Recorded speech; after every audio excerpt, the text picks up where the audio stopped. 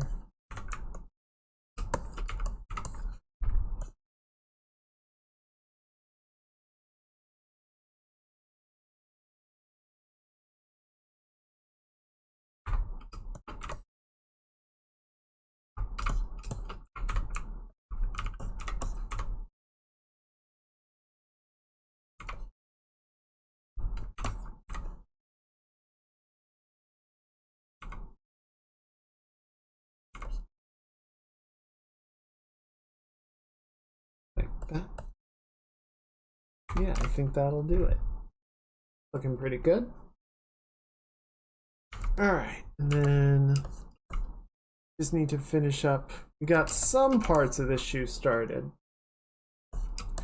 Just want to sort of get the rest of it up to the same level of completion. I'm gonna make the heel a little bit longer. It just feels a little short. A little short.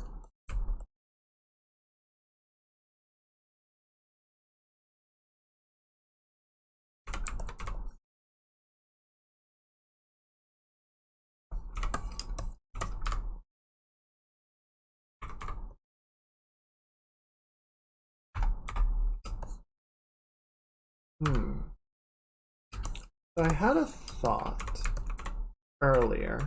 I know, dangerous business that, but I had it all the same.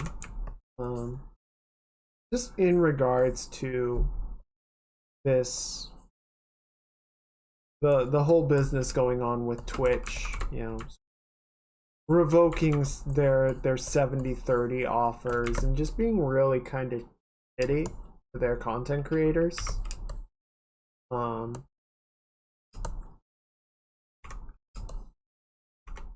So I'm sort of thinking about how I want to word this.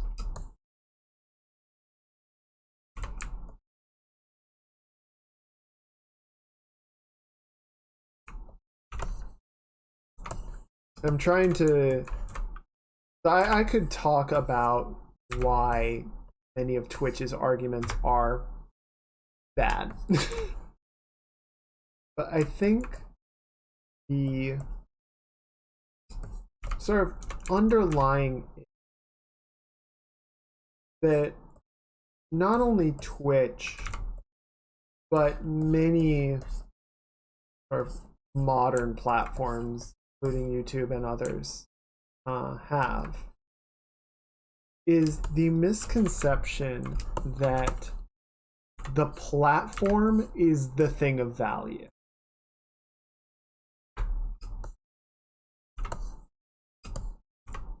That somehow the name Twitch, the Twitch logo, the Twitch brand the Twitch platform is the thing that people care about. And that if someone, like if a respected and popular content creator were to leave a platform, that their audience would stay with the platform because that's what they like. And it is definitely difficult to get people to migrate to a new platform. That's why, various websites and why Facebook has stuck around for so long. Like trying to get your excuse me, your entire friends group to leave Facebook and use a different one is basically impossible. But it's not that because people like Facebook, it's just because moving everyone at the same time is problematic. It's difficult to coordinate.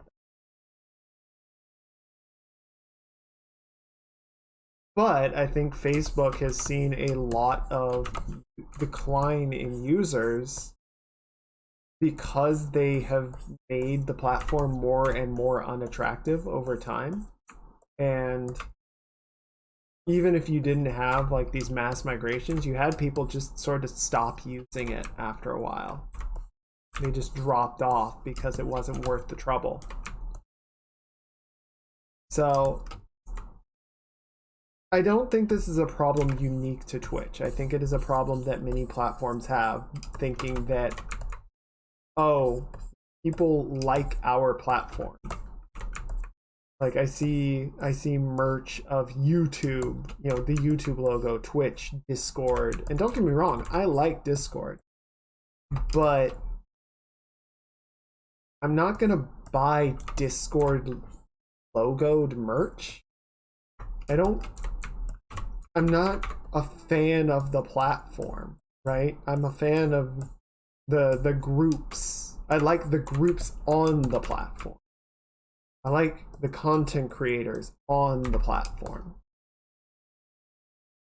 I have very little loyalty or affinity to the platform itself. And that's, I think, the misunderstanding that Twitch and others have, is that if you make the environment hostile enough that your content creators leave, no one's going to stay because it's you.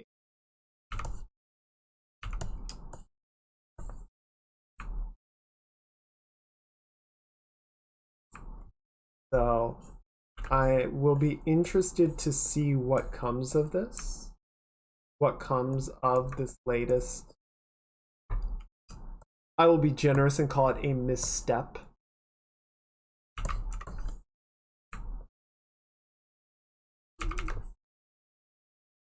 But I think especially the big streamers feel like, oh, we're getting shafted, we need to go somewhere else. That's going to turn into a very bad day, week, month, whatever for Twitch.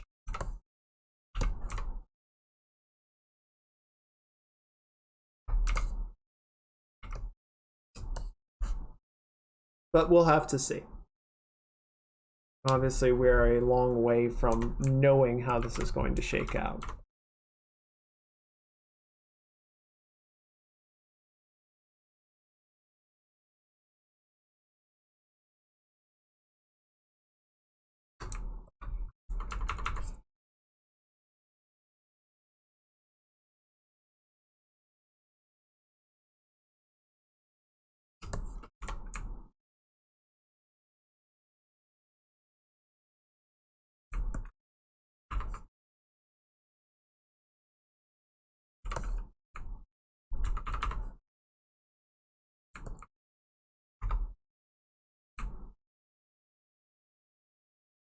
Yeah, I think that is it. I think they're looking to see how much they can squeeze their audience before the head pops off or before people start biting the hand.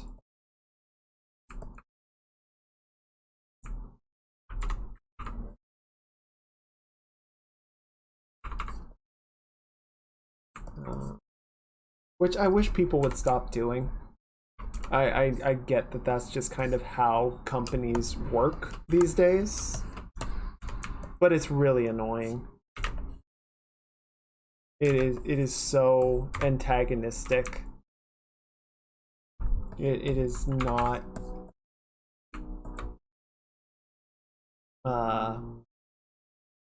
what's the word? It doesn't create a good relationship between the company and the consumer.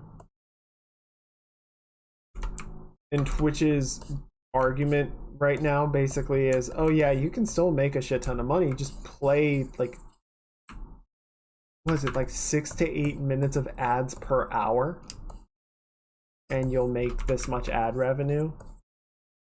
Like, are you serious? You want me to make 10% of my stream ads?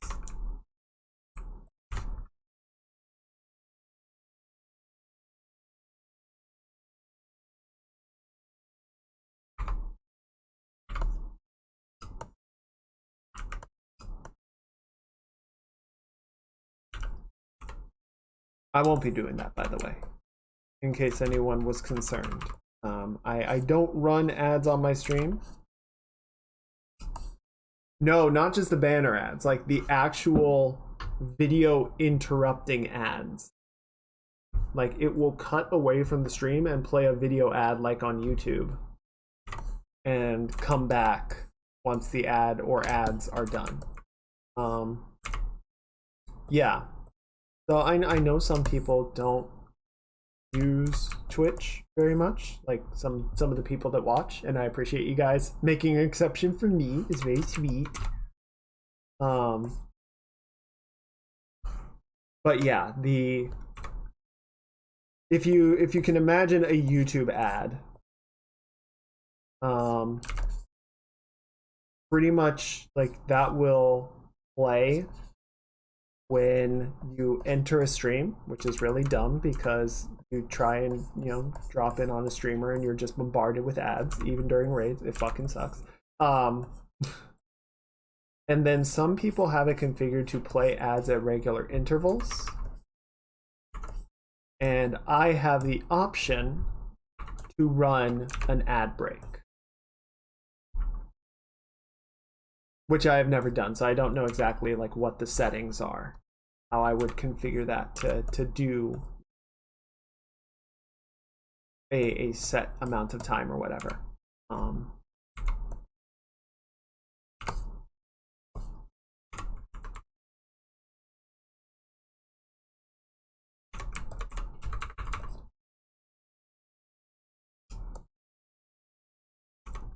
And yeah, basically Twitch is like, oh yeah, you can make, no, it's fine, you can still make a lot of money on the platform. Just run ads. Just run more ads.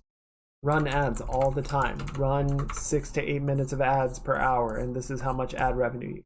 And everyone's just like, stop it.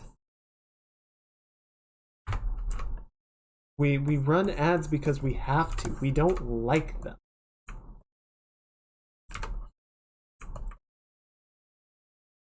And, you know, people that are watching the streams put up with the ads because they know that to some degree, at least, it supports the streamer that they like. Not because they like watching the ads. Most of the ads are terrible.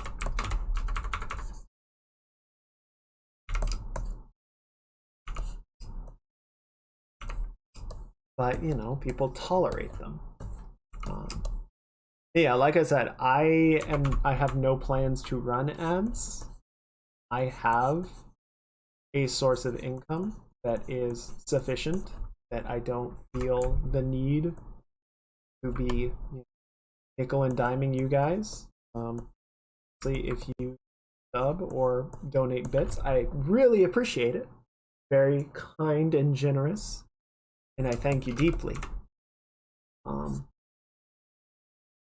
But yeah, I'm not going to be like doing ad breaks or anything. I might do one if I have to like take an extended time, but I would rather put on like a YouTube video or something, like some art YouTube video for you guys to watch in while I'm away, rather than like an ad for Sonic or something. You guys want Jack in the Box? Yes. And I will say, just for the sake of fairness, I don't fault anybody who does run ads on there. You got to make the numbers work, especially if you're a full-time streamer and that is your primary source of income. Then absolutely run ads. You know, do what you got to do to make the numbers work out. There's no shame there, and I'm not going to speak poorly of anybody doing it. It's just purely in my circumstance. I do not feel the need to do it, and I'm not going to make you guys watch ads.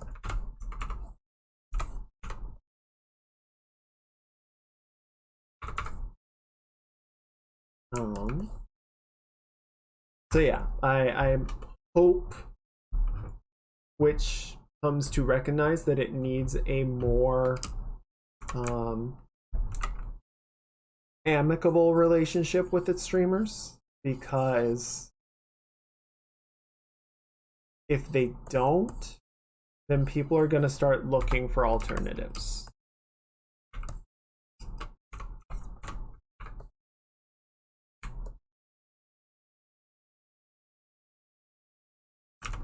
And once the streamers have left, once the content creators have left, Twitch will be literally nothing.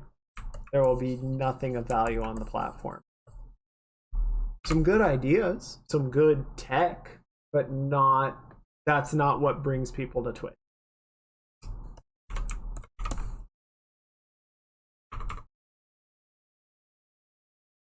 And they need to figure that out sooner rather than later.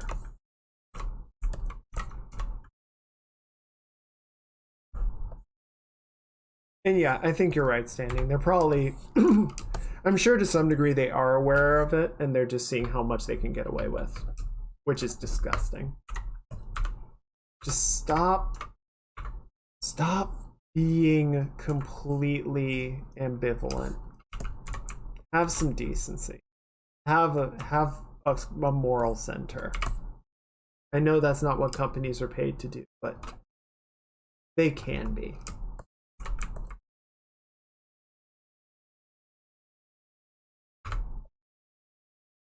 All right, that's enough soapboxing for today. I know we want the money. We want the money. We want the number to get bigger because it makes the brain juice go brrr.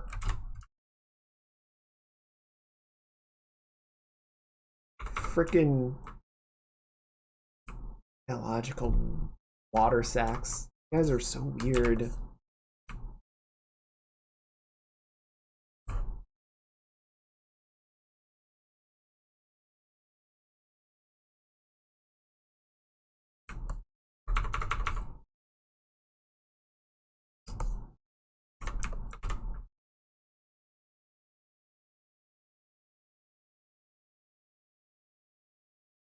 Yeah, and if enough outcry can get Apple to do something, then there's hope.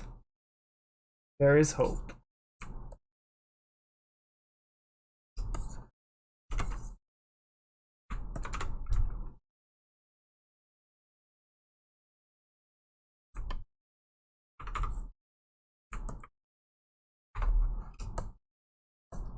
Okay. Still need to clean up this ribbon, and we still need to get to that transparent skirt. Let's do that next. I'm polishing stuff up, and we still haven't gotten to a more core element. Let me grab some water real quick.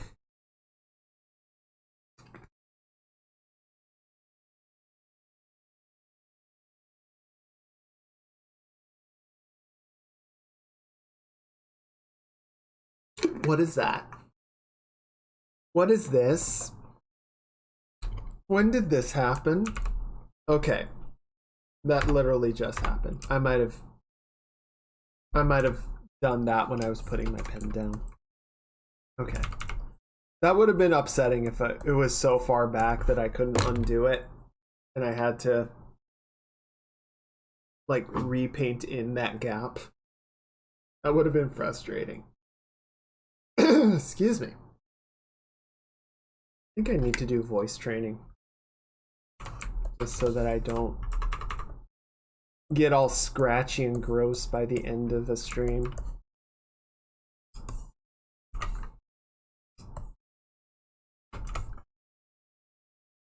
Let's clean up these edges a little bit.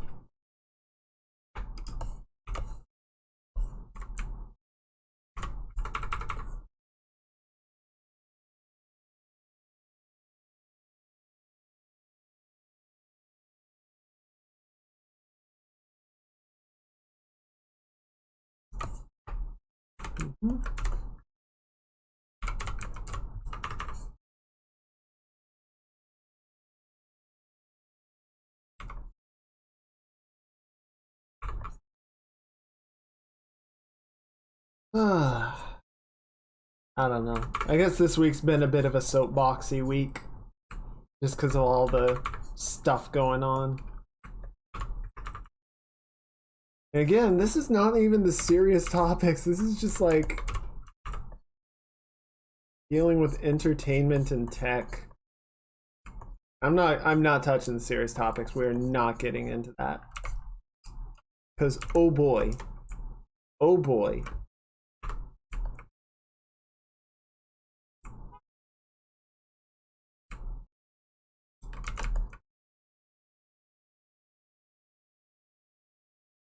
Okay, just clean up. We got some weird leftover lines, and I still haven't touched the nails. It's fine. It's fine. We'll get to it. We'll get to it. I'm just gonna clean this up. I don't even know what that's there. And then let's do this. Let's figure out this skirt business. Okay, right. I'm doing that. Then we're gonna grab like this tone right here. Okay. Okay. Okay. So I think, yeah, we'll just start out with this.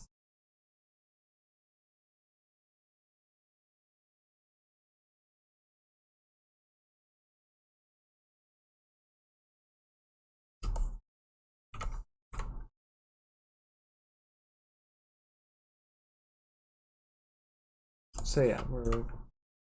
Oh no, this is the wrong layer. Dang it, stop. Undo, undo, abort mission. There we go. I was like, that seemed really heavy. And it was too heavy. Because it was the wrong layer. The pain. Okay. So yeah, basically we're just doing sort of like a transparent drawing like this.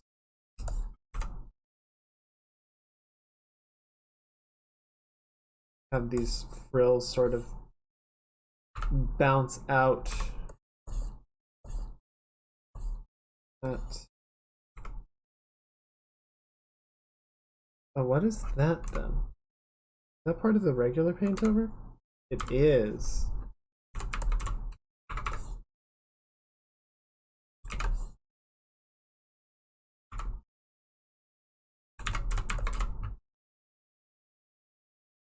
Okay.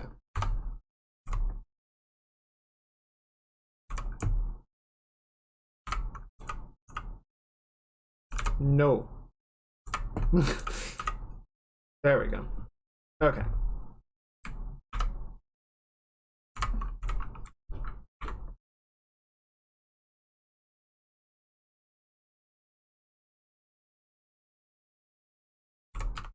And then round it out like that.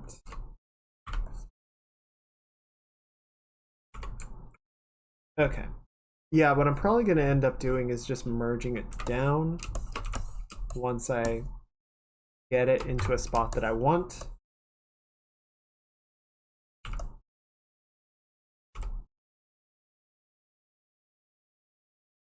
Okay, yeah, I see what I was doing.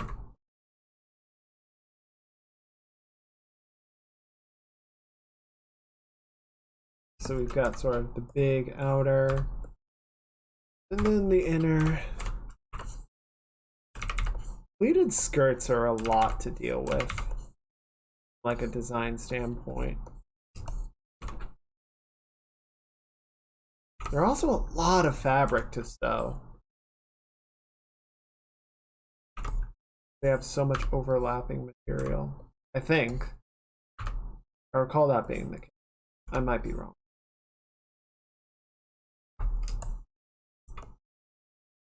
Okay, right. So we're not going to go around the edge like that. We need it to come forward.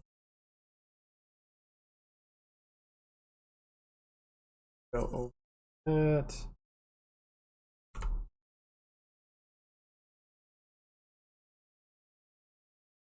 This.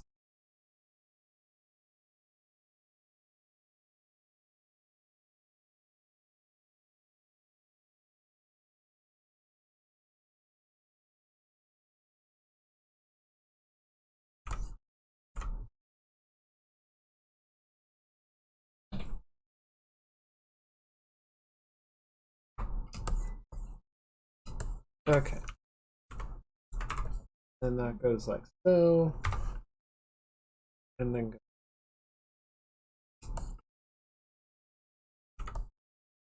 Okay. Okay. I think this is fine. We're just gonna kind of level this out more. Then we got that, and then big loop. That. Big loop comes around. Yes, and then that goes that. Okay. I think that'll do it.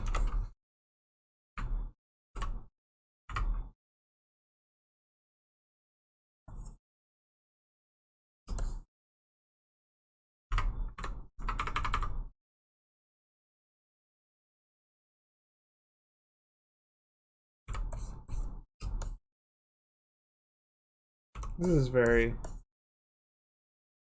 is a bit much. Kind of a complicated approach.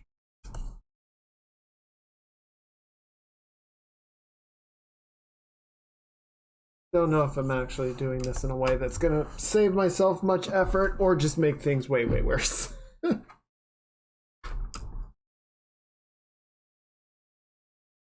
But we'll find out.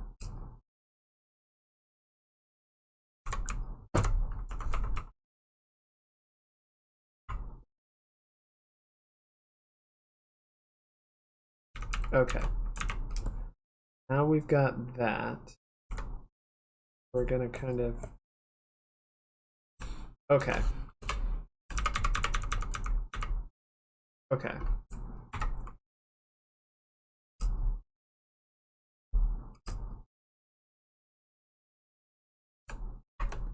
I'm going to try one more sort of alteration just to make this a little bit easier to work through, at least in theory.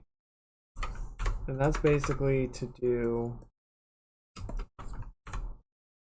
sort of an initial fill in like this. I changed the color on it just so that it would be easier to sort of spot my work area or spot, you know, what I'm doing. And I'll change the color back one.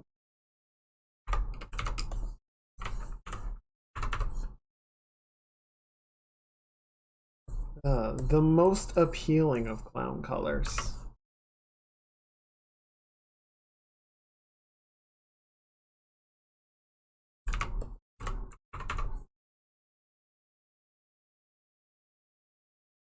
There we go. Okay.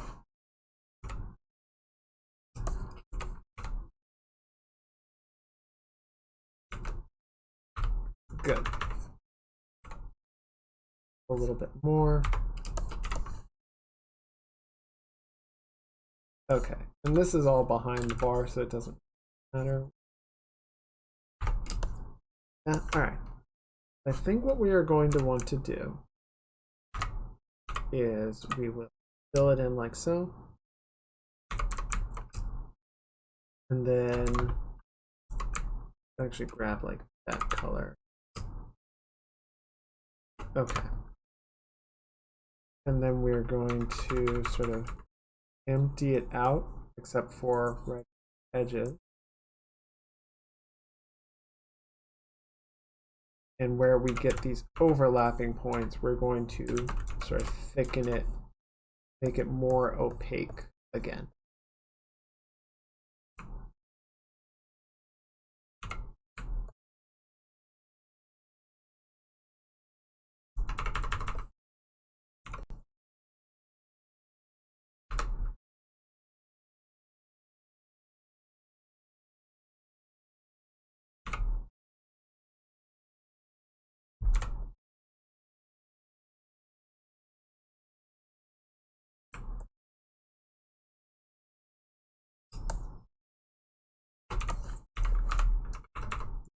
I think this is going to be our approach.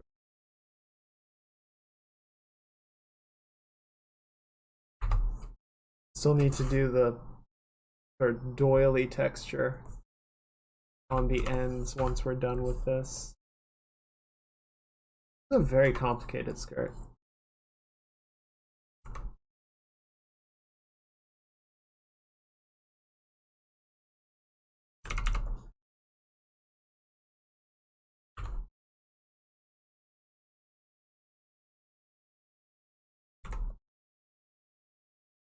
But it's an interesting design.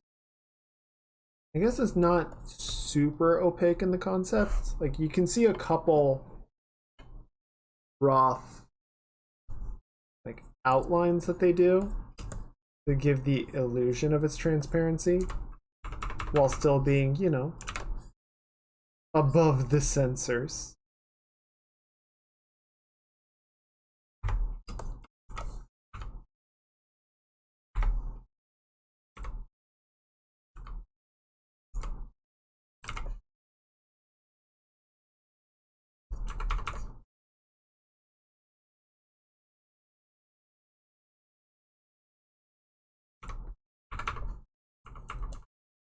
So yeah, just kind of these areas where the material like hits the edge right and sort of not thickens, but like we see it more edge on. It becomes more opaque.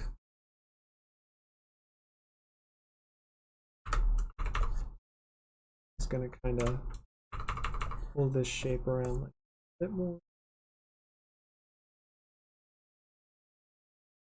I'm gonna kind of darken some of the material in here for the shadow.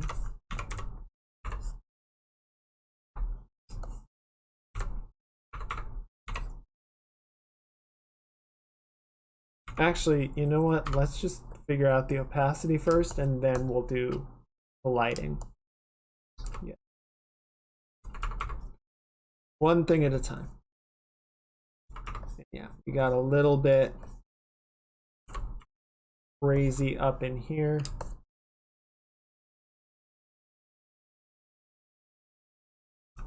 Right, so we've got like shape like that. Maybe I should have left it on clown colors before. Yeah. Let's do a more appealing clown color then. Something a little less snotty.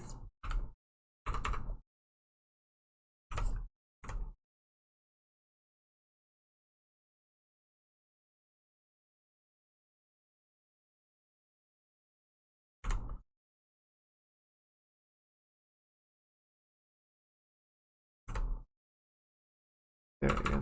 Yeah, nice. Even transitions, even gradients of opaque to transparent. good overall like shape definition.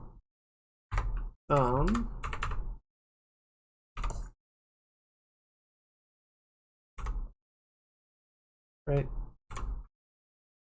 This is actually going wrong way. So this needs to come down like that and out. So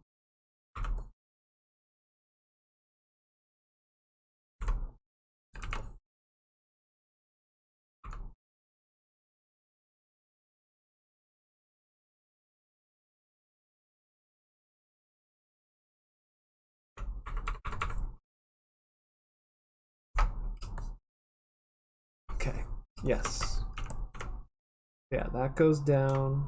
Then we're going to get to about here, give or take. At which point it's going to round back out. Take shape right there.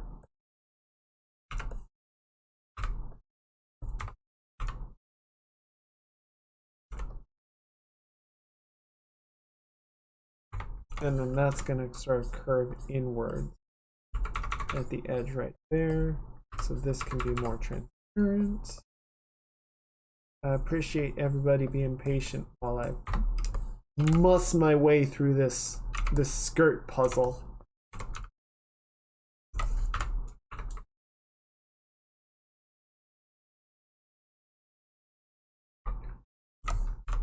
We're getting there. We're getting there. We're about halfway around. And I'd say like this is definitely the most complicated part because we're getting into this weird like edge on space where we have a lot going on. So yeah, we're around the bend. Now we should just be cruising into pretty simple work by comparison. Keep that edge nice and defined. Make sure that we have our sort of overall shape well defined. And then we can kind of fade out into this more translucent shade.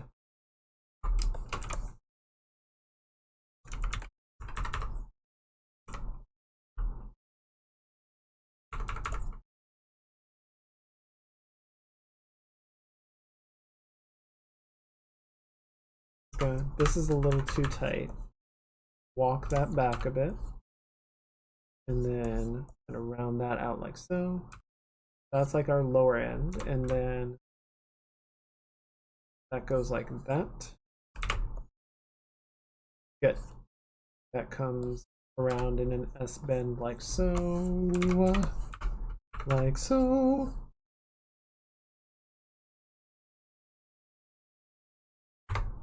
Good. All right.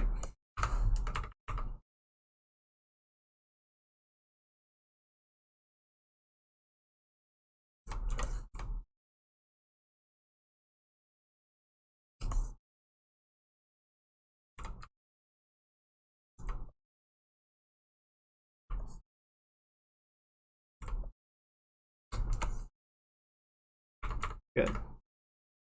And then yeah, the other thing that I'm gonna need to do is sort of go back through because we've got like this right here where there should be a line continuing down. And I'm kind of, you know, addressing it as all one shape without doing that. So I will go back through and sort of do our in-between forms once we have our sort of better overall definition. It is a multi-stage problem. And I have no idea how I would accomplish this traditionally. It would just be such a fucking headache. I'd probably hate every minute and want to die.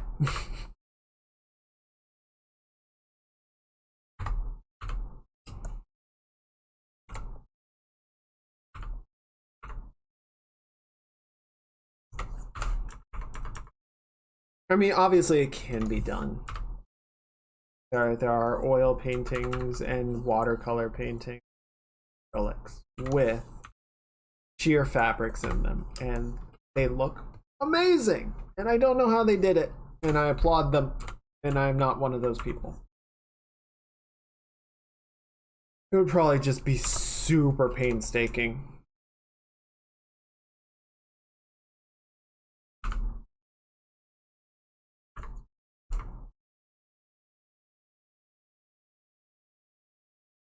Okay. So yeah, we got that.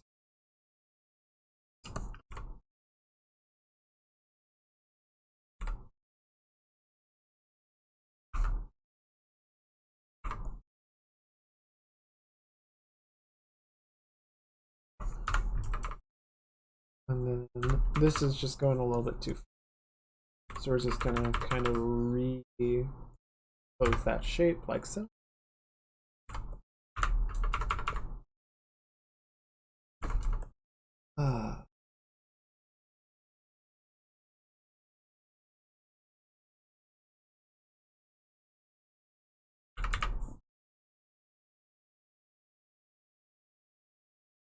Good.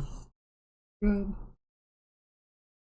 And then we just got one more sort of overlap or over the top shape like that. That's going to come back in an S curve like so.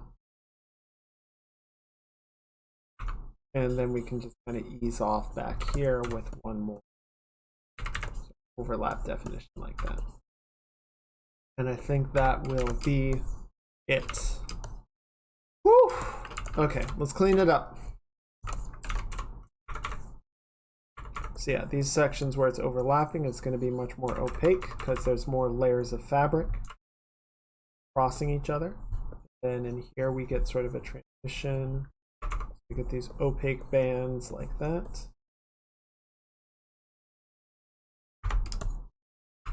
And these more transparent regions like that. Sort of clean up the overall boundaries. Loosening.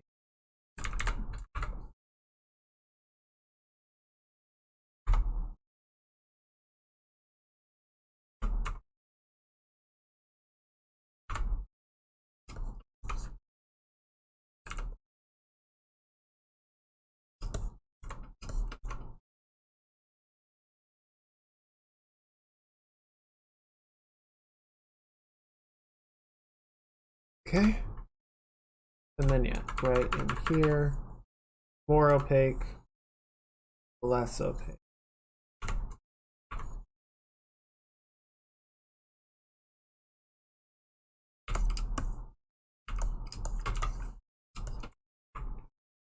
And then thick, thick.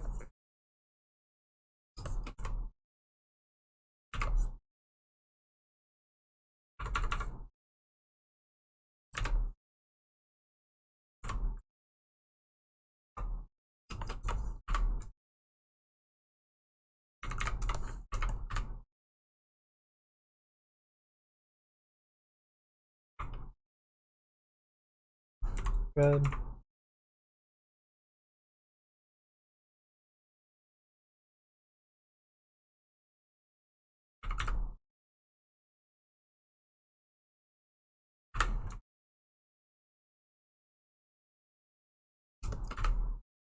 Okay. We are getting to it. We are getting to it. The shape, it's all, oh yeah, it's all coming together.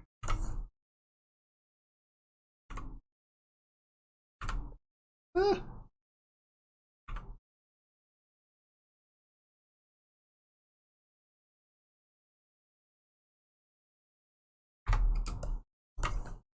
Okay.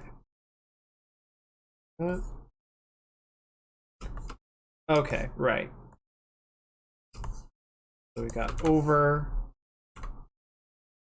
Okay, so we just gotta clean that. Got under, and then this goes over like that.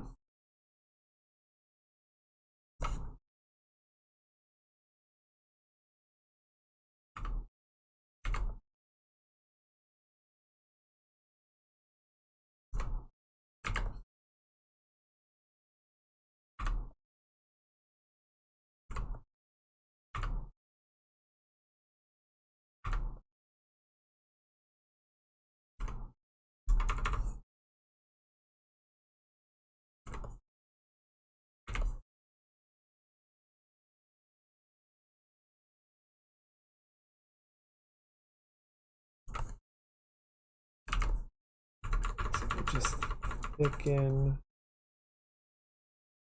it up like that.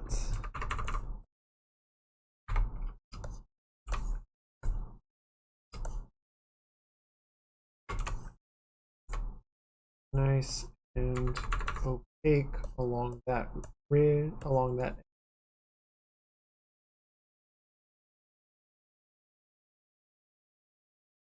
Pretty much completely. Maybe a little bit of transparency, tiny amount. Good.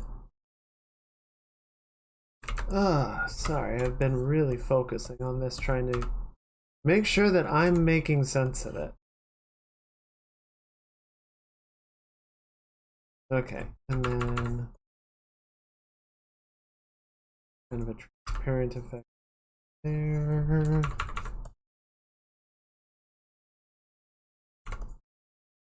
Even like that. Good. And then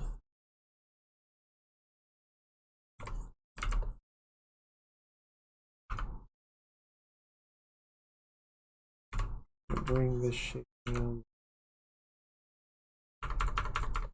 So that should be pretty opaque. That's going to be quite opaque.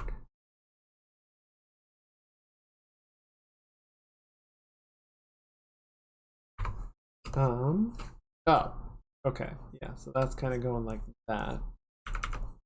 Just pull that out a little bit farther so that they aren't lining up quite so exactly. Confuses the shape. And then we can sort of let that go back in like that. A bit more of a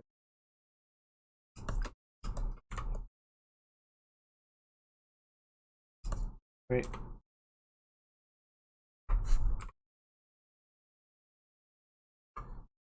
Okay, so then yeah, we did that.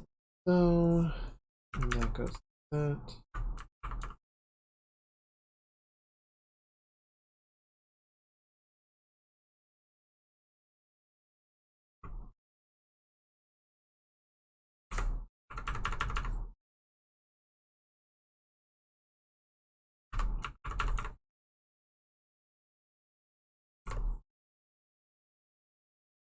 Hey, looks pretty good, pretty good. And just make sure that we have a decent opacity. Try and keep it somewhat consistent.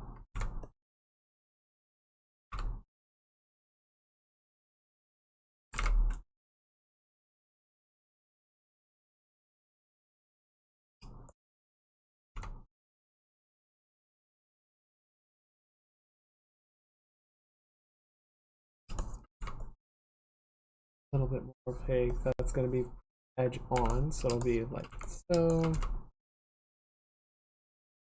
More across the board.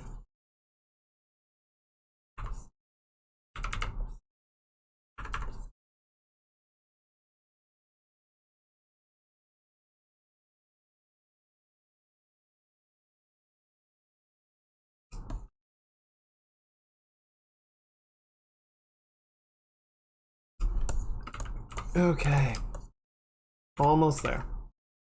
Almost got all of our pleats done.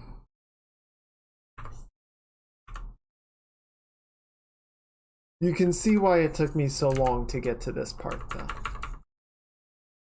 Just like I'll get not right now. Not right now. Later.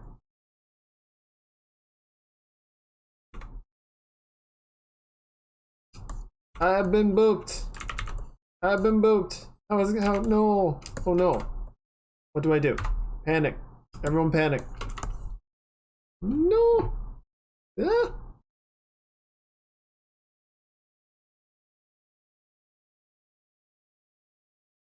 Okay, I'm where am I going? Where'd I go? Alright, I'm back. I'm back because there was a posture check. I gotta do the posture check. 1 sec. Oh! Ooh. Oh, gee. Oh, that's a big stretch. Oh, elbow's not super happy.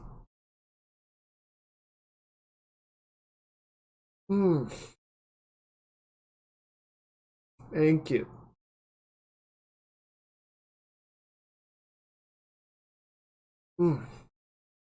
Okay.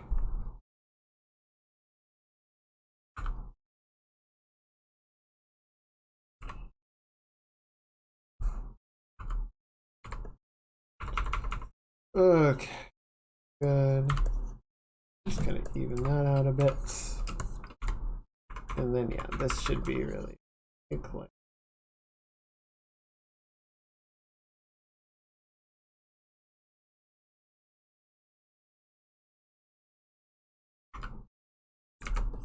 I'm gonna level that out a bit. Sort of get pinched underneath the skirt back there. Okay. And now the moment of truth. Let's blend it in.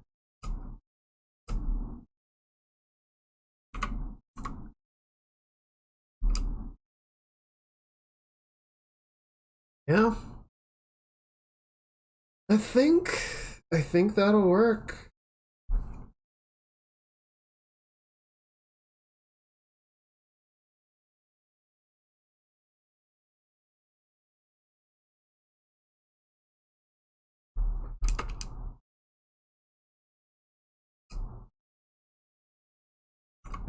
The other thing that I'm gonna do is we're going to excuse me. No, that's not what I want. That's not what I asked you.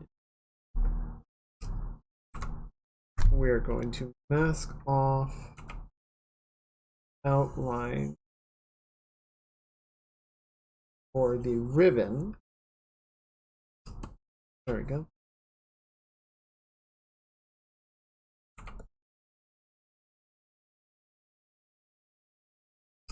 Just because those dark edges are not doing much good for us.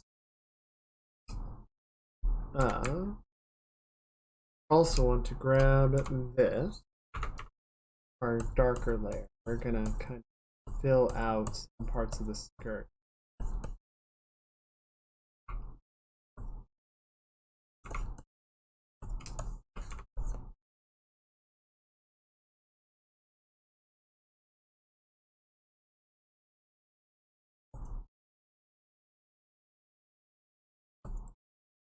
Oh, I'm so glad this is actually kind of coming together. Because that was a lot to figure out. And the fact that it is playing nice is just super relieving.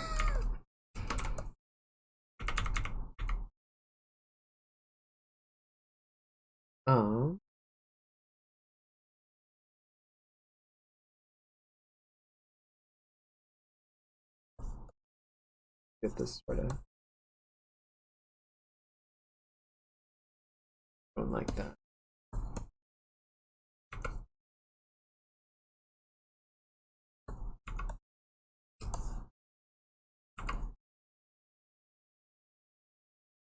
That shadow going. Get this transparency with the moonlight.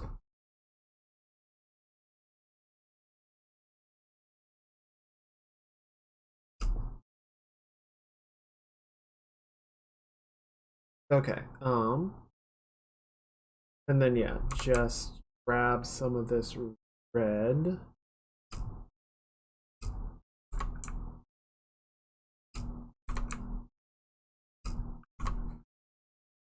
Kind of put around the edges and make them feel a little more solid and stand out a little bit from there.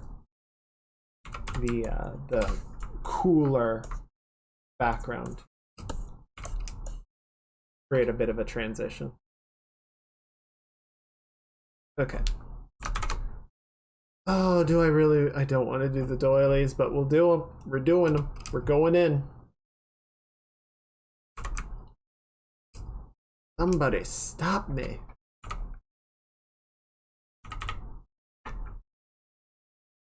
Well, so first thing we got to do is that sort of border trim. And I am going to do this in black.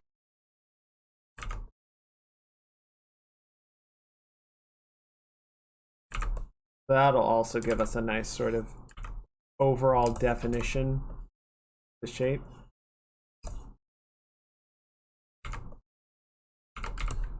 Oh, like that.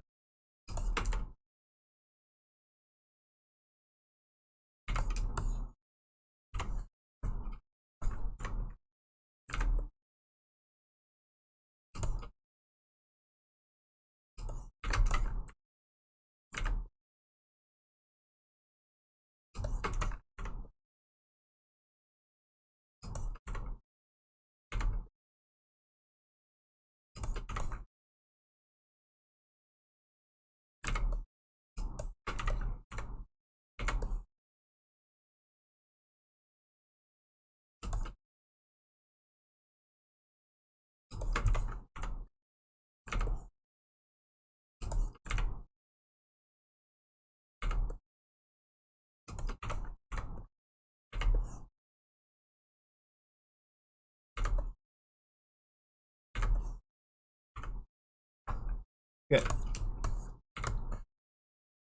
I'm just going to duplicate it and move it up a little bit just to make the trim a bit thicker. And then, oh boy, it's just gonna be such a pain in the butt. Let's do it. Let's go.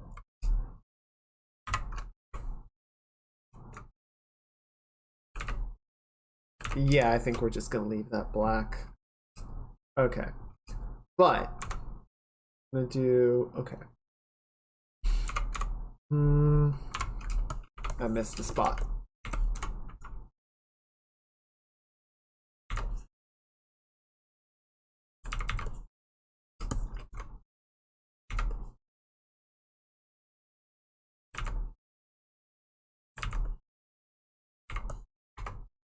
Good. Oh, don't think there's any really simple way to do this. Like, I don't think there's any design this, or like a straightforward way to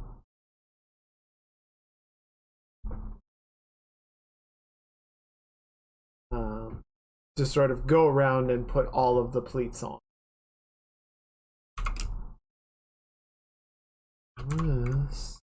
I mean, this is not going to be that simple, but we can try it.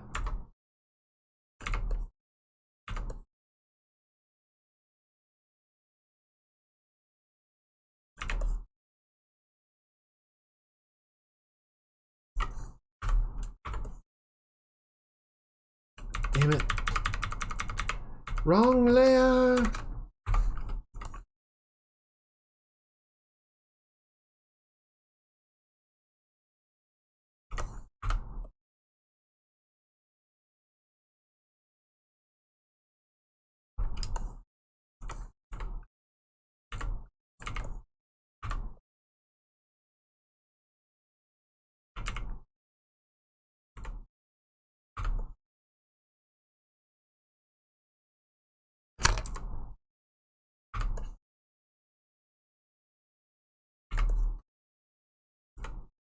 And then we're good there, another one right there.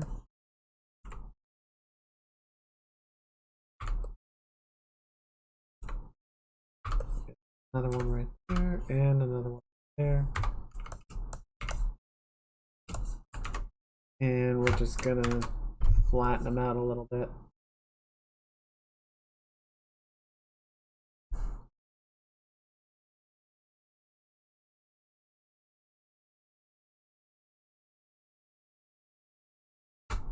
Like that.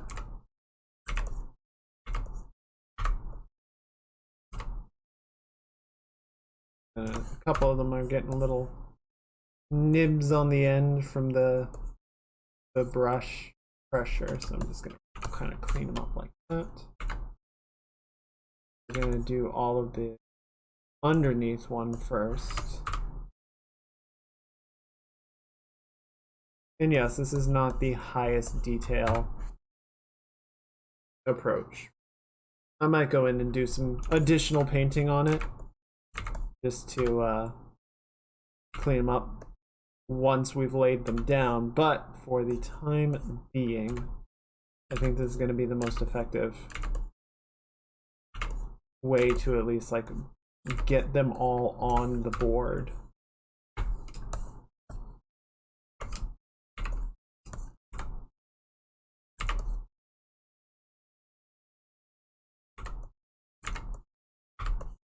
Okay, and then yeah, just need to do the underneath ones first, the low pleats first, so that we can then come in high pleat and overlap them as necessary.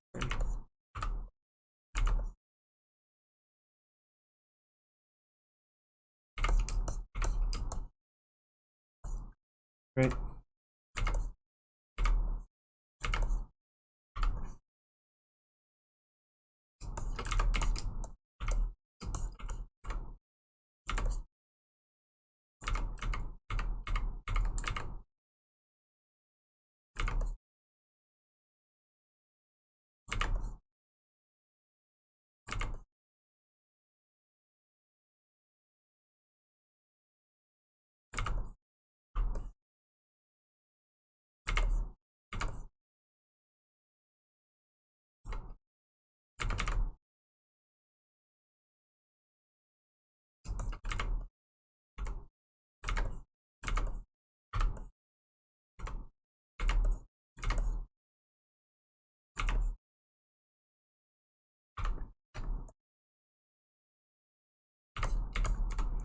And then one more right there.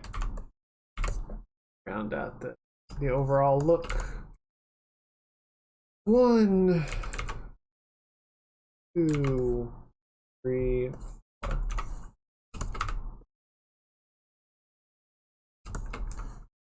One, 2, 3. Flat. 1, 2.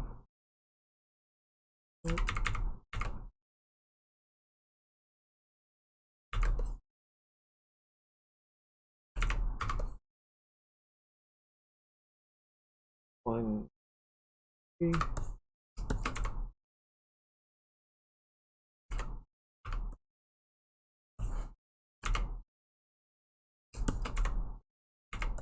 One, 2.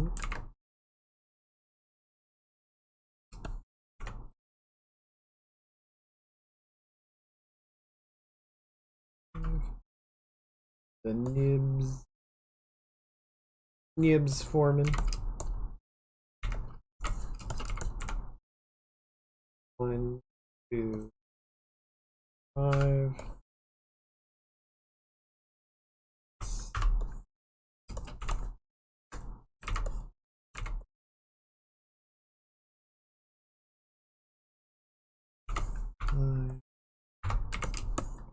That.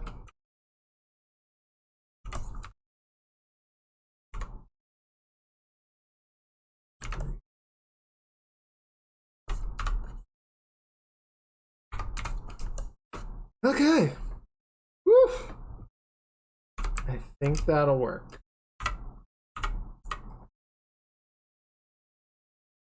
Obviously not 1-to-1 with what we had in the original or in the bat. But that'll be, if we really want to do it, we can go in and kind of do some erasing on the doily to get our little embroidery pattern. But I think that gets us a decent overall arrangement. I think that'll work. Do kind of like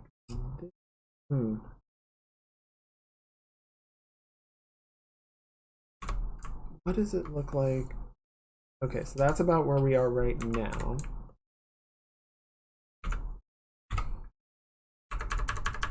These guys should darken out.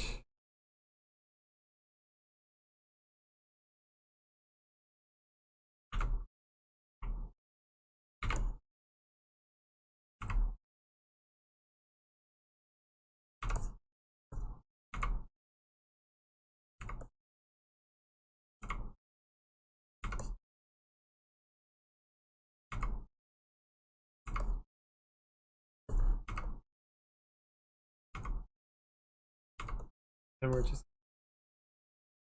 shade some of them so that the pleating is a little more obvious.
Okay, interesting. Just looking at how to make it a little less graphic.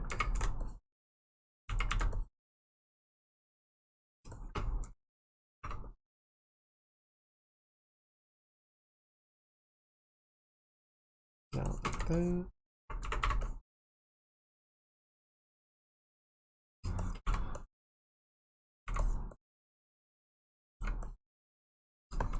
Okay, I think as we get back here, we'll probably just shadow out the whole thing, maybe. Or we can try.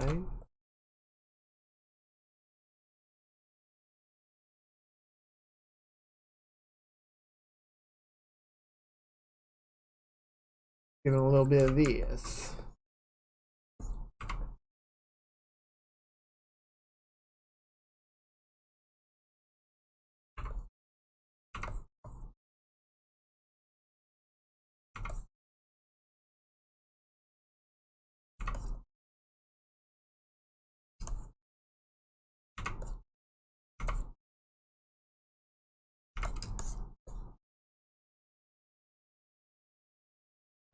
Okay.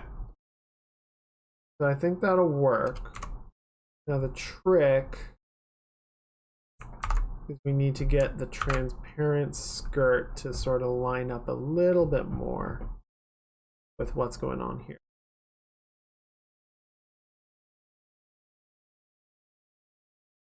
Okay.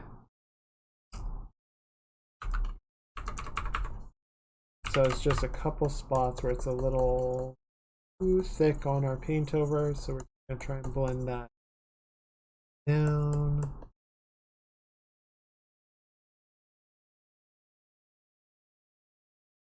And then similarly on this end.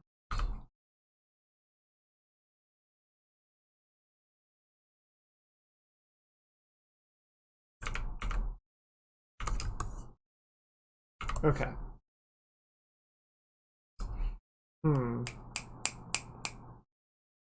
Okay.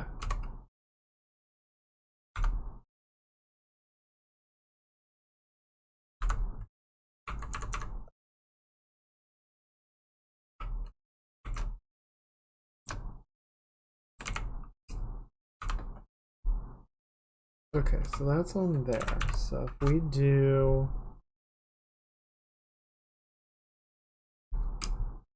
increase the area scaling a little bit and then erase it. Oh, I see what you're doing.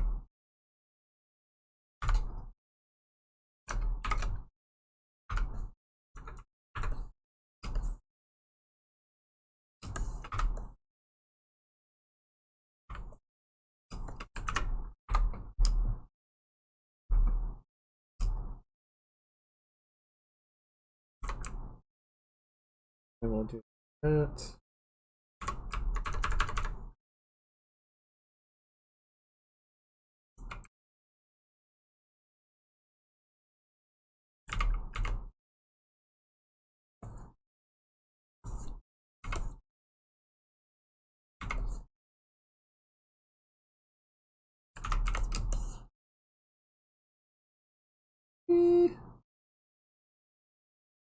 Okay, I think it's a start.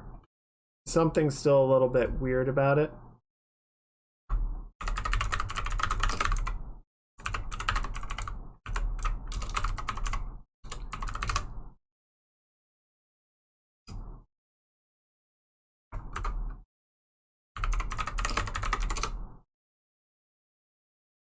So I still want to play with it some more, but it's definitely looking closer, I think, to what we want.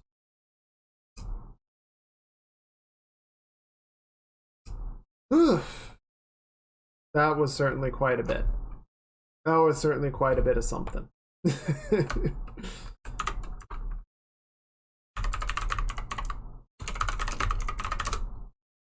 Okay, I think we'll go for a little bit longer, just keep cleaning up some stuff in general. We'll hit the skirt more tomorrow. So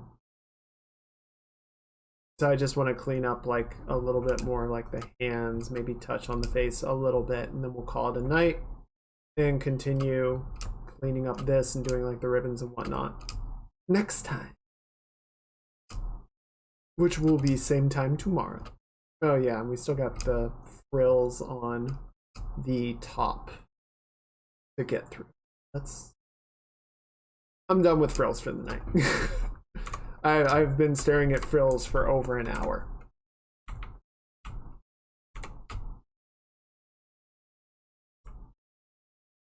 I just want to clean up this hand somewhat.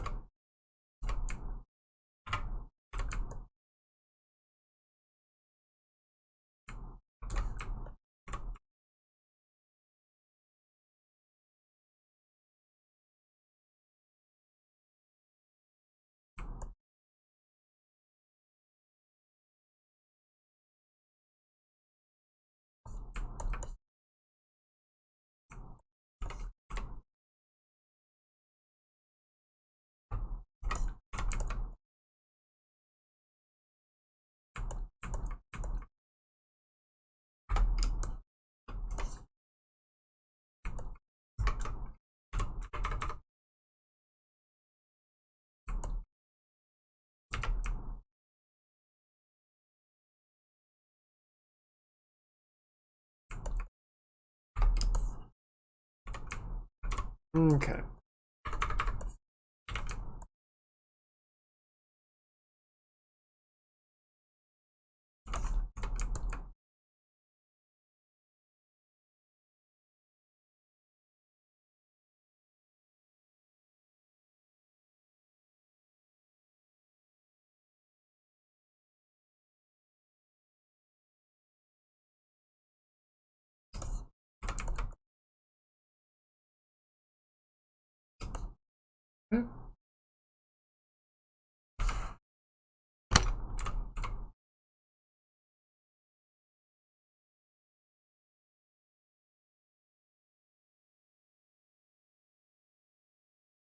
And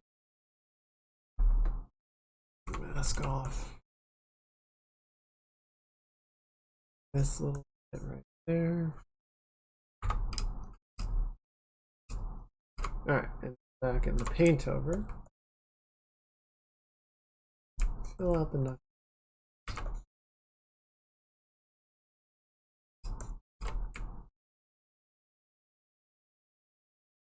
Okay.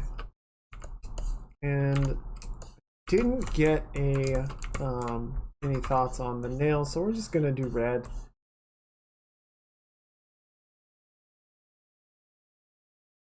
Well, it's a little basic, but you know, red nails on a vampire just kind of makes sense. I think we can all get behind it.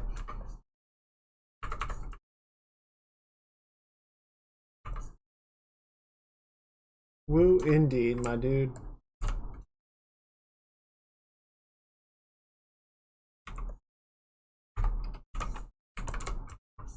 Okay. Leave. I think, yeah, I think it's fine without the any like rim lighting on it. Rim lighting is a little strong back here, so just gonna kind of knock it down. Like, it's fine that there's some, but since the rim light source, the moon, is on the other side, we want to keep it pretty minimal. Or let it fade more into shadowed areas and use that blue trim.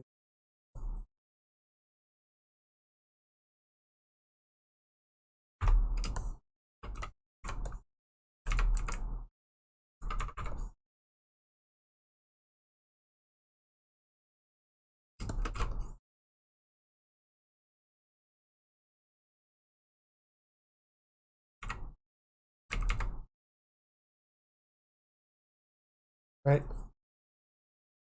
So we get some rim lighting, we freshen up, but it's not really strong.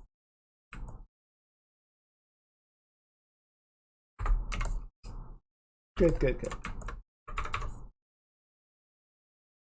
Good. I'm just gonna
soften up. Had some very sort of graphic, sculptural light delineation.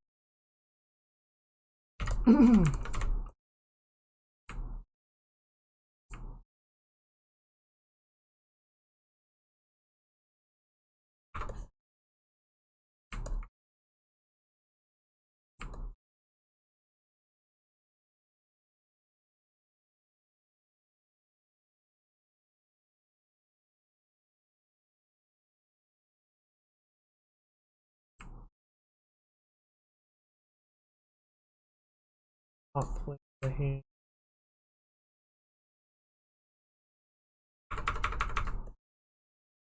Nice gradient right there. Blue along the top.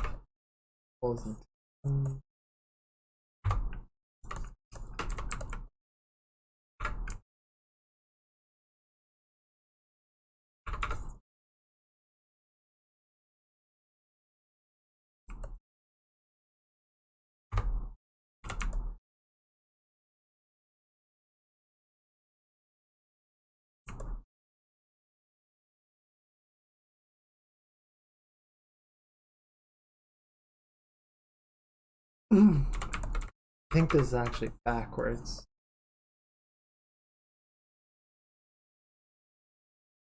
Yes.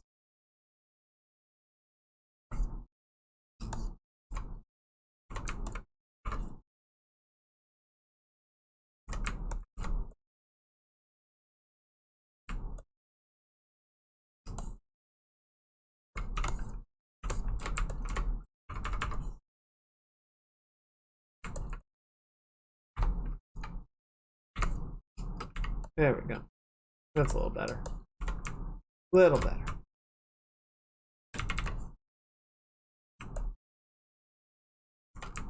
Gotta make sure that I'm getting too far off to the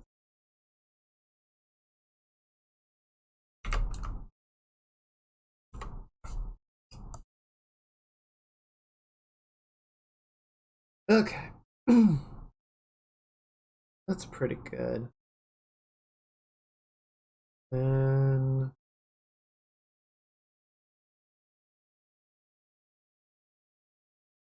with the hand, let's just do a little bit in the face. Couple of spots. Smooth out. I think the lips are actually looking pretty okay.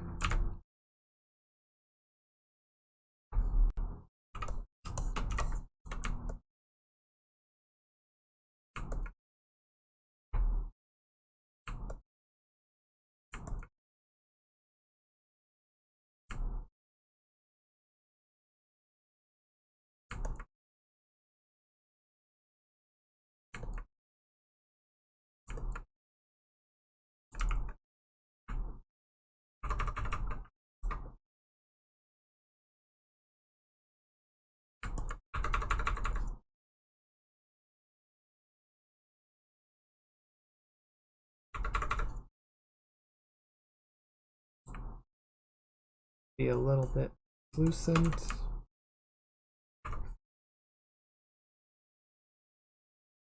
Keep a good control on the rim lighting. We don't want it getting too bright anywhere. It's a little sharp right in. Need that somewhat. Oh, the eyebrows. Still just sketched in. All right. Yeah, let's grab that real quick. It's a nice color, so I think we can use that as our basis.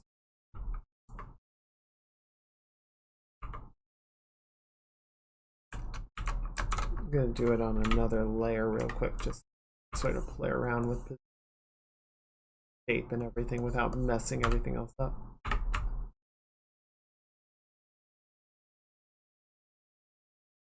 I don't have a good reference of the eyebrows because I tend not to, have them except in a handful of circumstances. And everyone in anime has super thin eyebrows, so I don't consider that to be a good point of reference either. So I think we'll do something kind of like that.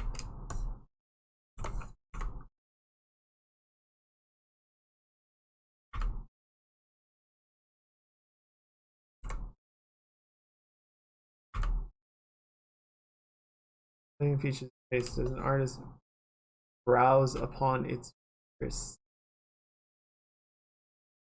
Yes.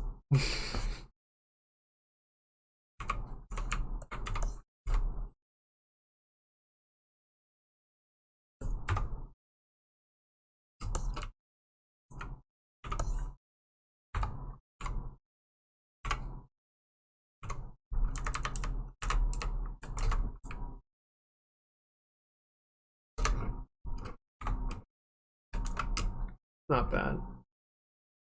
I think that can work.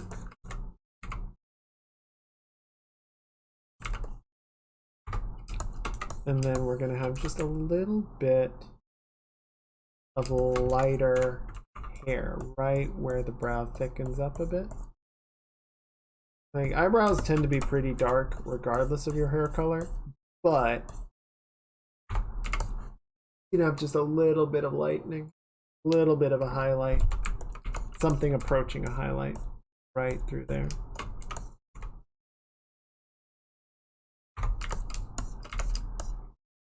I think that works. I think that's okay.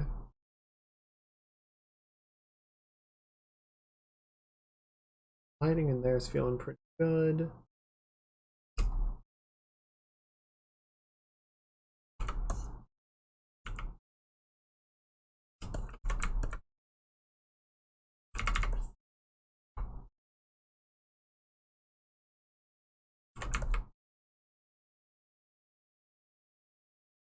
Kind of pinch off the shape a little bit as it gets pushed up into the I can never remember what this little muscle group is called. I just call it the bean. Like this little point where a bunch of the muscle groups sort of come together and allow you to make shapes with your mouth. So we're just going to sort of brighten that up. It's a pretty distinct shape, actually.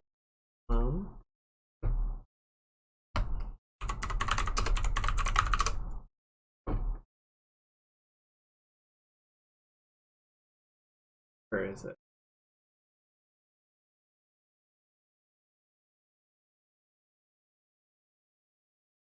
Where is it?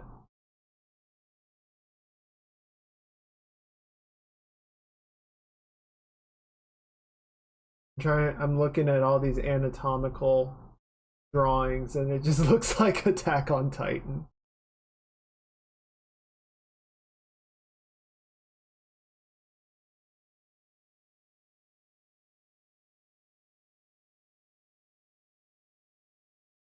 What am I for?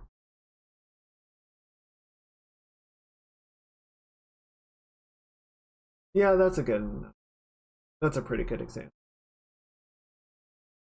So like right in here you just have this little sort of bundle of muscle fibers that all overlap each other.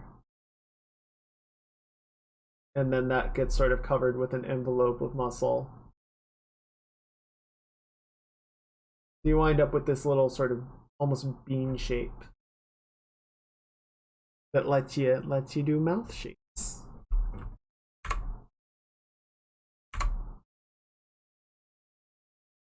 And that gives you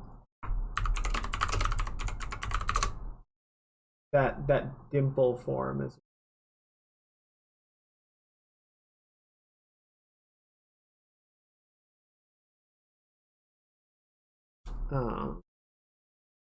again, zoom in. So not this back here, but right in here, this little sort of bunching is where that muscle group is coming together and creates this little slight bulge as the muscles contract. So yeah, I'm just trying to sort of highlight that subtle curvature. Not too strong.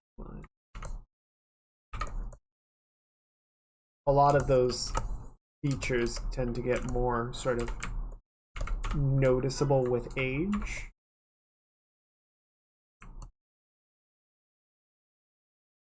Young ones tend to be very soft.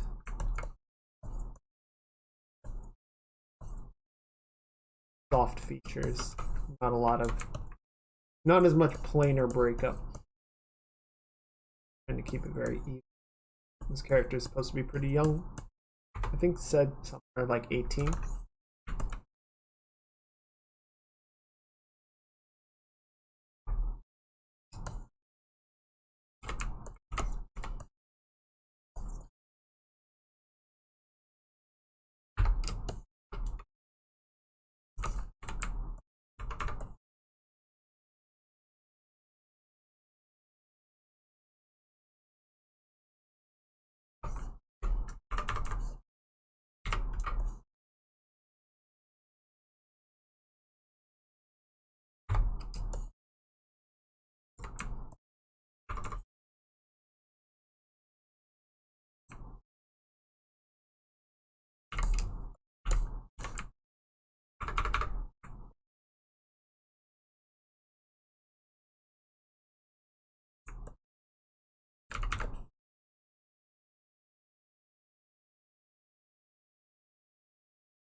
There we go. There we go. There we go. There we go.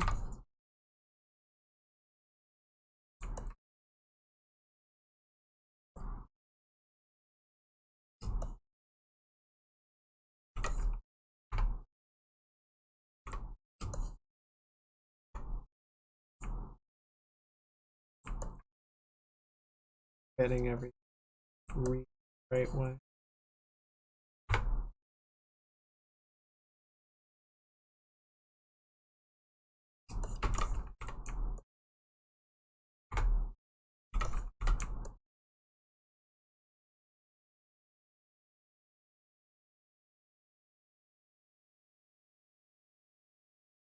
Okay, let me just double check this. I think I had a reference image that I kept in the file here somewhere, or is it in the nope, it's not in there.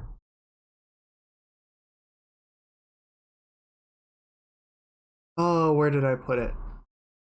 Did I keep it in here? I don't think I did. No. Nope. Nope. Okay. I don't know what I did with it. So I'm just gonna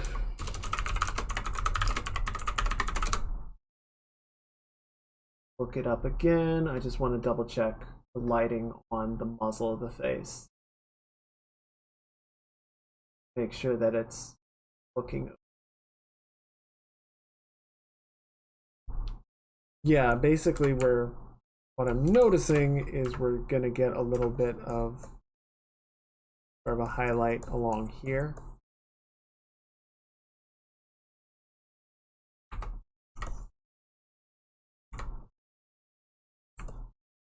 A little more subtle. It's not quite as along. A little more in there. Bounce that to the other. Right.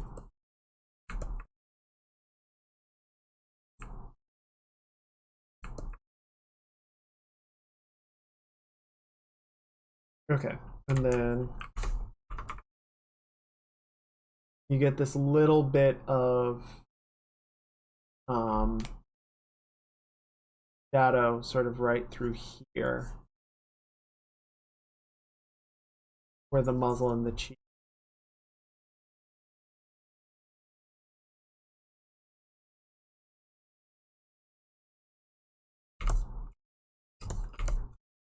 Again, this is this sort of, I'll draw it in harder. This muzzle shape is something that gets a lot stronger with age. Like this line becomes much more distinct regardless of expression. I'm not going to make it like really strong, but regardless of age, when you're smiling, this delineation becomes a lot stronger. Those planes, those groups press against each other and fold. And so you get more of a shadow through here. So we're gonna put some of it. We'll keep it soft. Keep it gentle.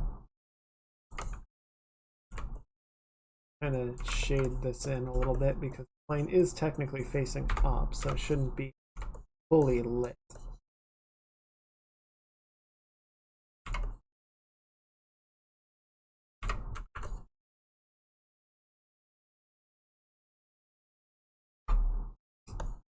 Like that. Go like that. Like it. And then we'll do just a little bit of our strongest value right along the underside of the cheek. The underside of the cheek. Right there. And yeah, see, we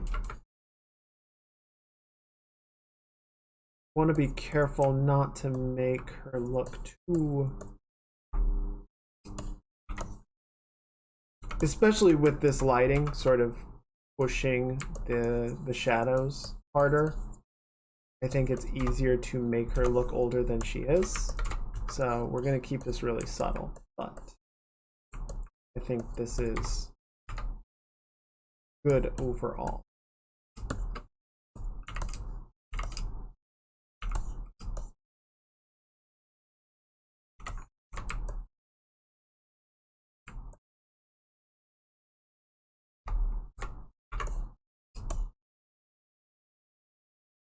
Okay.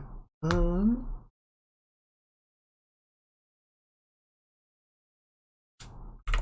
gonna end up moving the mouth again.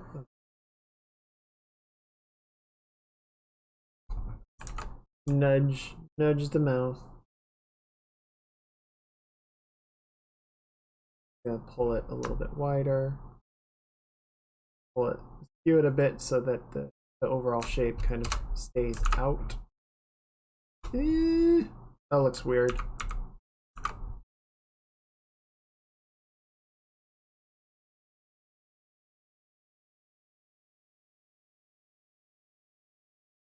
Okay.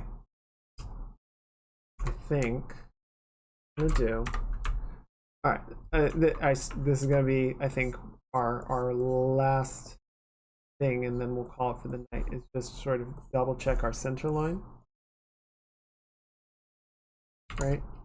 So yeah, our center line is a little bit off.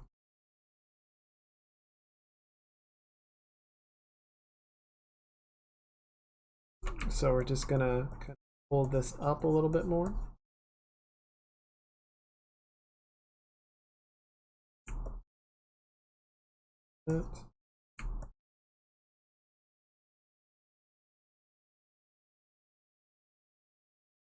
Good. And then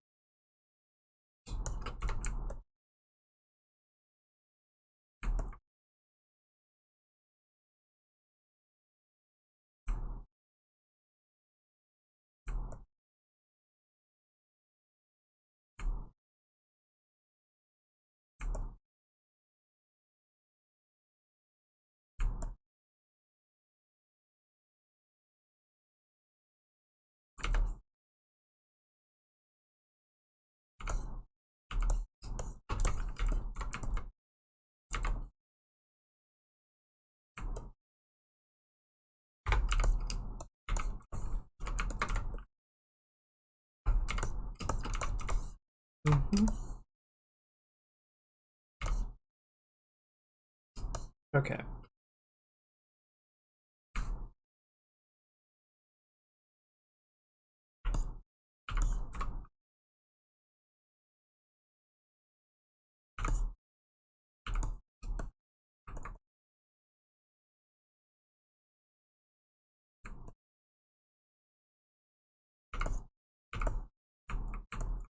Then yeah, just pull the chin a little bit more.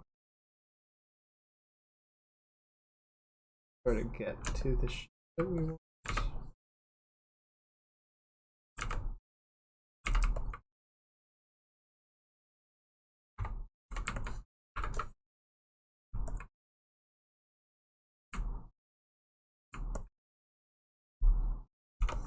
That's a little too sharp. Oh.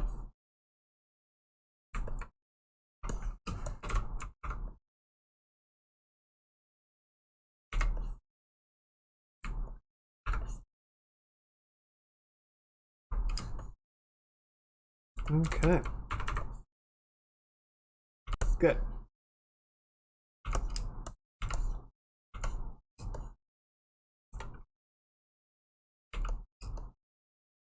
All right.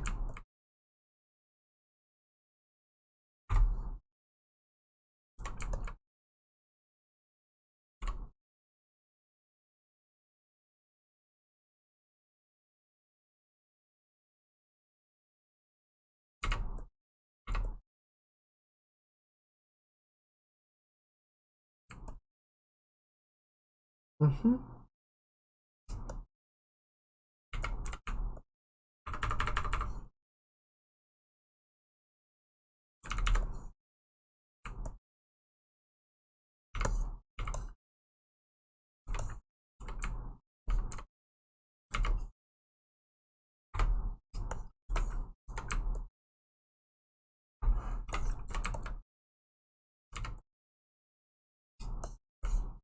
Okay.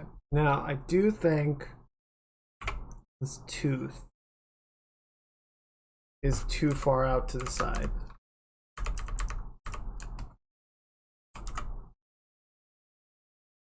Kind of rotate it in, nudge it over. Excuse me.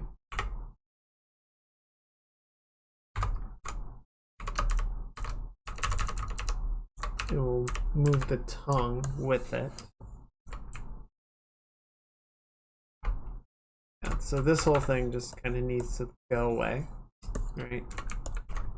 Grab our shadow. to bring back in. He's up like that.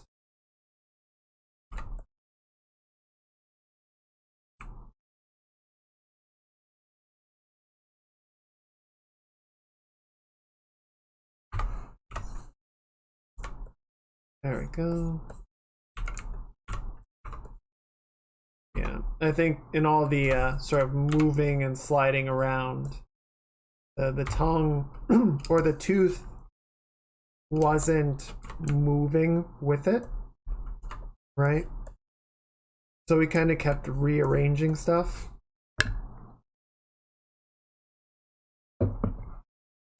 Excuse me. Yeah, we kind of kept rearranging stuff, and like the tooth kept kind of like sliding farther and farther to the side. So I'm gonna move it back just a hair.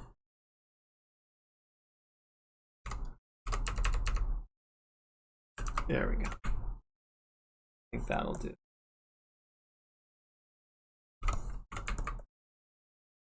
And I am zoomed in way too close, for sure. But it's fine. It's fine.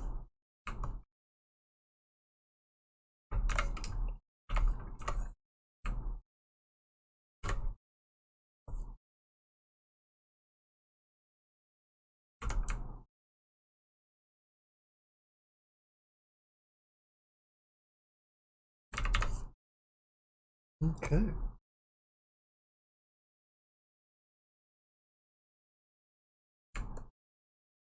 Yeah, I don't know if we're gonna get this one done this weekend. I think we're gonna get super close, and I might push a little tomorrow if I feel like we're on the cusp of it, and just it needs like a little extra more time. But we'll just kind of have to see how it goes.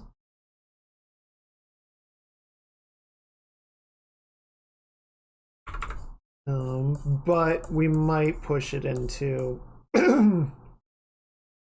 next weekend, which I believe would be the start of October.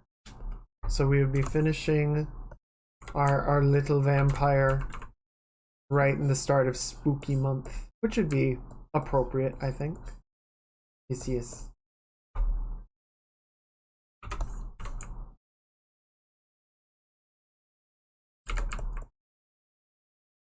So yeah, we'll either get it done tomorrow, might be a bit of a longer stream to do that, or we'll get it done next Saturday. That's my expectation.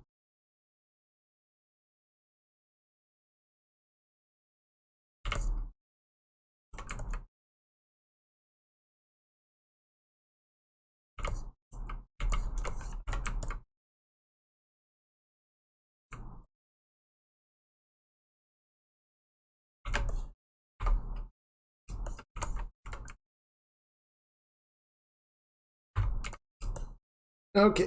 Yep. I got a posture check. Thank you. Thank you. Thank you. Doing the stretch.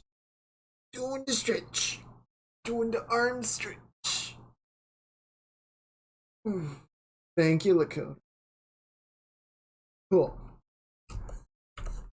All right. Yeah, that feels a little bit better. Let me actually, because I did a screen cap. Oh, I didn't screen cap the mouth. Damn it, past me. You fool!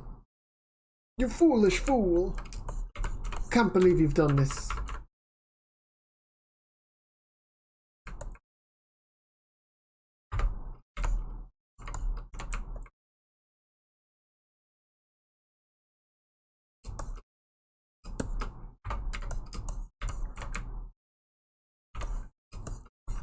This is very nearly white. A teeny bit of rim around the chin there. Not that you can even tell everything else going. Okay. I'll hide this really quickly because one, go ahead and save. Two, let's just double check our layering.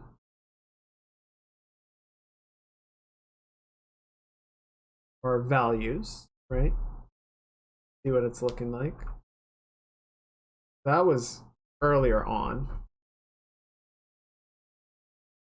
And then we're gonna paste that in, desaturate it. And reduce it down to so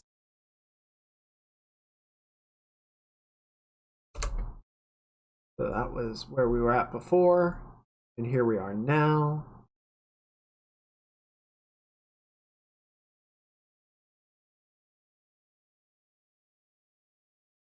So yeah, I might go in and do a little bit of value reduction on the tum-tum, just because I feel like that's a little bit bright for what we want it to really be doing.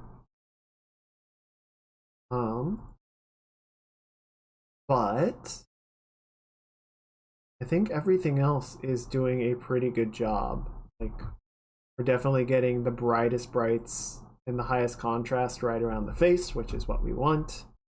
We're getting a good read of leg against the fence in the background. Good read of the wings against the background. The arm and the wing could be a little bit stronger, but neither of those are really sort of leading details. So if they blend a teeny bit, I think it's okay. The moon is not drawing too much attention. Like it's you know, it's definitely got stuff going on, but it's not like it's not the highest contrast. So I think I think it's doing okay. And then yeah, we've got like, you know, little shimmers and whatnot on the shoe here, but then it kind of reduces down in a really nice way, so it's not drawing too much attention.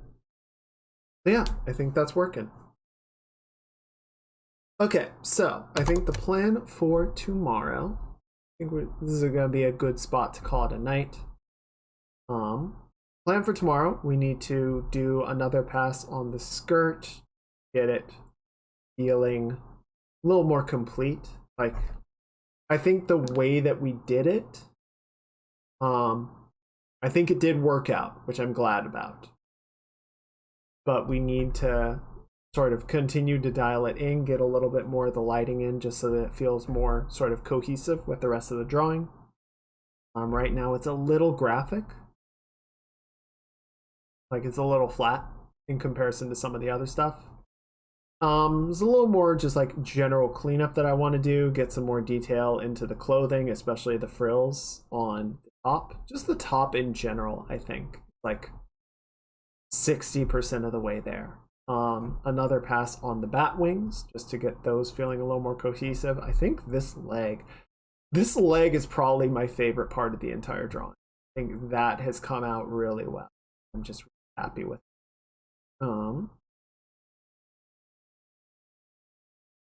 And then, yeah, just sort of general clean up past there. We need to figure out, well, one, we need to do the whole, like, pass of the fence. Just get it a little more interesting. It's a little flat and graphic right now.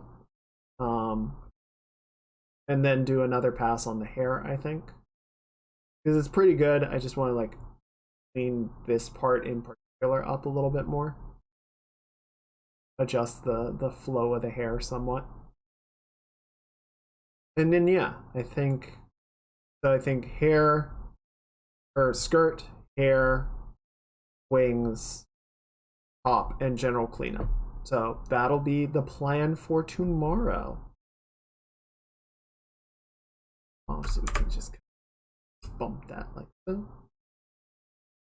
But yeah, we are coming along a real nice. And yeah, I'm glad some of it came together the way that it has. That's exciting.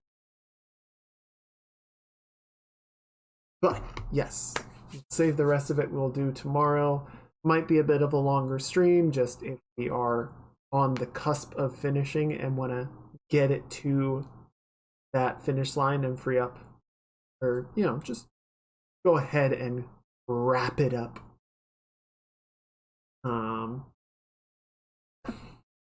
Let's find someone that we can raid for tonight.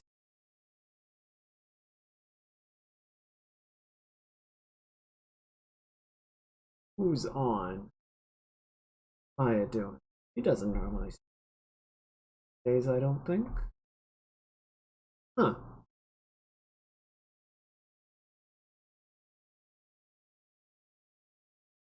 Okay.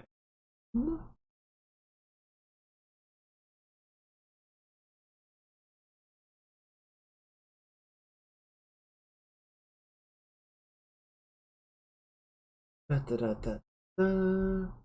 don't know. If you guys have any recommendations for rating, I'm certainly open to them. Oh, Nazuna is also streaming. Follow her.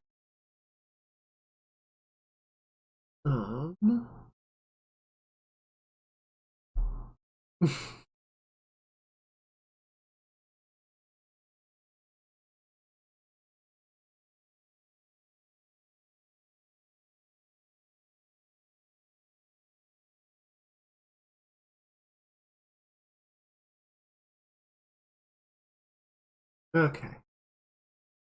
I am often struck with choice paralysis. I have options and I don't know which to pick because they are all friends. They all have the shape of friends. And I don't want to betray one by rating the other, and it's so sad. Anyway,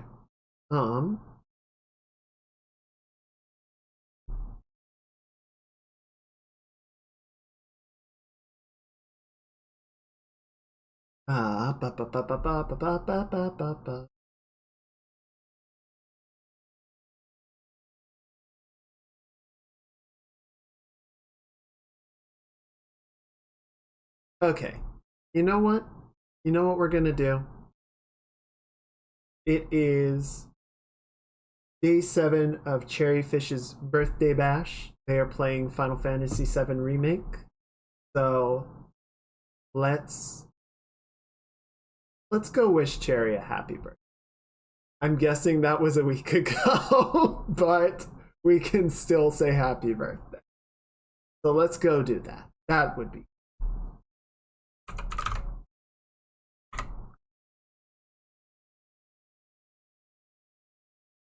So yeah, we are going to do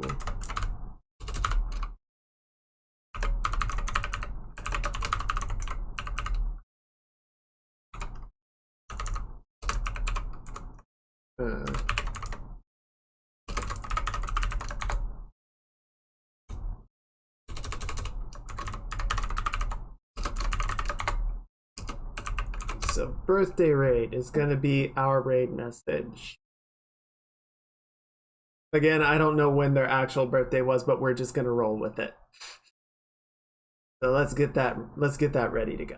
So yes, thank you everybody for coming by. I appreciate you spending your afternoon or evening or morning or non-specific period of day hanging out. I hope you had fun. I know I got a little tunnel visioned at some points, but I appreciate you guys all sticking with it. And I will see you tomorrow where we may or may not wrap this up. Until then, I hope you all have a wonderful evening and or morning and or non-specific time of day. And I will see you next time. I love you. Bye-bye. Bye, everybody. Bye, bye, bye, bye, bye, bye, bye, bye, bye.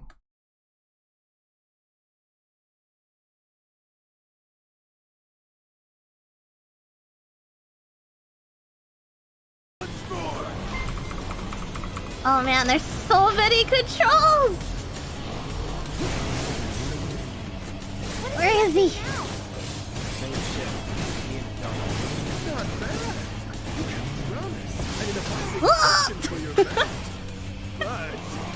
What cannot simply rise?